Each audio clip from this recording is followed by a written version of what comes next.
craft is carrying a Russian cosmonaut and an American astronaut. The two will relieve the crew on board the International Space Station, who've been there since November. Steve Rosenberg, BBC News, Moscow. It's the anniversary of the world's worst nuclear accident at Chernobyl. The Ukrainians have been honoring the thousands of people who died when one of its nuclear reactors exploded. And 17 years later, Chernobyl continues to pose a threat. Alison Griffiths, BBC News. You're watching BBC World.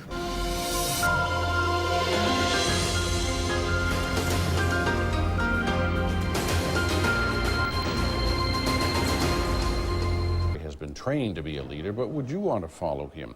With kidnappings, roadside bombs, and videotaped beheadings becoming the insurgents' key propaganda weapons, is it worth putting such a high-profile target right in the line of fire? And will his fellow soldiers face increased danger themselves just by being close to him?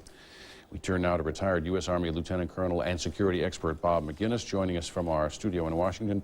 Colonel McGinnis, welcome back to CNN. It's good to see you. Of course, he would be a trophy. Is he one that insurgents could pick out in the middle of action?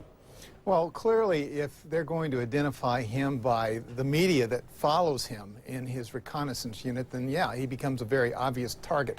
Are they going to hide him in the headquarters? Or, as one source indicates, they may send him out on reconnaissance patrols in the deserts. Anybody over there, the 7,000 Brits, are always vulnerable, just like the 150,000 Americans. So it's going to be hard to protect him. I think the strategic issue here, Stephen, is that if he were kidnapped, he would be on a website. They'd have tantalizing pictures of him all the time. He'd be in all the world media. And of course, there'd be a great deal of pressure back home to withdraw the 7,000 troops. So I think that's, really the vulnerability here, more so than him personally. Yeah, let's talk about that, because I know there's been a lot of discussion of precedents here. His uncle, Prince Andrew, flew a helicopter in the Falklands, and there's a long history of British royalty leading from the front and dying sometimes, but not on a website and not perhaps in some ghoulish way for the world to see. This is a different situation. Absolutely. You had Winston Churchill, others that have served over the years, but this is a very different world. And I think the Brits have to be very conscious of the fact that they have a fairly large Islamic community there that might not be terribly sympathetic if they did the wrong sorts of things. Harry has a reputation for being on the edge. He's the guy that wore the Nazi costume to a party. He's the guy that was off lap dancing or at a lap dancing club. He might, in fact, be the guy that takes some risk in an operation that could make him vulnerable. He has to understand that his entire nation could be jeopardized to a certain degree, at least strategically, if he does something bad. So he's a nightmare for a commander that would have a young lieutenant like this that might be able to take initiative, but would really jeopardize perhaps the mission because of the nature of who he is and what he has done in the past. Well, let's talk about the mission. Of course, they don't want to give away operational details, but the Telegraph is talking a little bit about the nature of his command. He's a second lieutenant now, although it's called something else in Britain, a cornet.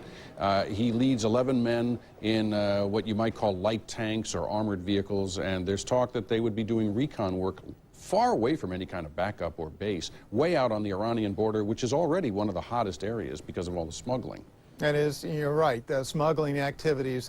And keep in mind, the U.S. has had problems with Iranian agents, Al-Qaeda, perhaps even Hezbollah. Hezbollah has a very significant presence in Basra. They have even the showing of their flags. Al-Qaeda is no doubt down there as well.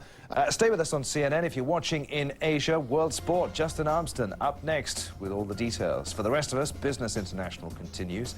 And coming up, a new set of marching orders for Prince Harry. Initial reports say that he'll be heading to Iraq very soon. We'll have a live update from Buckingham Palace. And a bold move by a bald U.S. pop star. Yeah, Britney Spears reportedly in and out of rehab again. See you in a moment.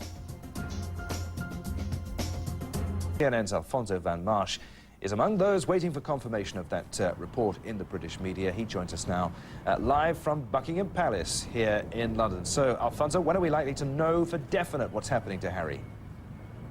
Well, that is the big question, but we do expect to get some sort of confirmation in a matter of hours. As you said, whether the Defense Secretary will confirm that Prince Harry, the 22-year-old who is third in line to the British throne, will indeed head out to Iraq. It is understood that he will likely go, as you mentioned, in a matter of weeks, and he will most likely have a 6-month stint in the southern city of Basra. Now, military officials have been saying all along that this is part of a planned rotation of British troops in Iraq. There are some 7,100 British soldiers serving there at the moment. And at the same time, what's also interesting is that it comes one day after British Prime Minister Tony Blair announced that there would be a phased withdrawal of some troops. Oh, it seems as though we've lost Alfonso van Marsch at Buckingham Palace. It's amazing, isn't it, technology? He's only just down the road. Oh, he's back with us now. No, he's not. One of those days. By the way, the Blues and Royals, let me just tell you about Prince Harry's regiment. The Blues and Royals were formed in 1969, so it's quite a young regiment, and it was an amalgamation of the Royal Horse Guards, the Blues, and the Royal Dragoons, the Royals. So that's why they're called the Blues and Royals. We should get that announcement sometime within the next coming hours. The Royal Horse Guards trace their origins to a force raised by Oliver Cromwell prior to the second invasion of Scotland. The Royal Dragoons trace their origins to a troop of horse raised by King Charles II in 1661.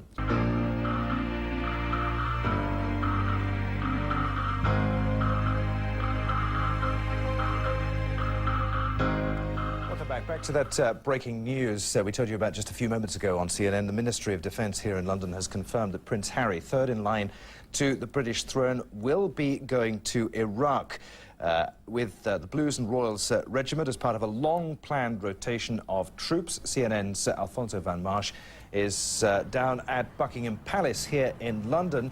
And Alfonso, he's not the first royal to serve on the front line, following in the footsteps of his uncle who served in the Falklands War. That's right. His uncle, Prince Andrew, also known as the Duke of York, was the last royal to serve in a combat zone in some 25 years. But as you mentioned, he's not the only one. Prince Harry's father, Prince Charles, was a pilot in the Royal Air Force and Royal Navy. Prince Harry's grandfather, Prince Philip, had a distinguished military career also as well during World War II. So this isn't necessarily something new for the family. Of course, what will be new for the royal family is the theater, the method of a war. One of the things that people are concerned about is that having a prince, a royal prince in a war zone, could be an easy and appealing target for Iraqi insurgents. What the big question will be right now is, what will the military do to ensure that Prince Harry gets to fulfill his own wishes to fight for his country, to be active in the military, and at the same time keep this 22-year-old, the third in line to the British throne, safe, to keep him out of harm's way, and of course not to jeopardize others in his regiment, as you mentioned, the Blues and the Royals. Adrian. Alfonso.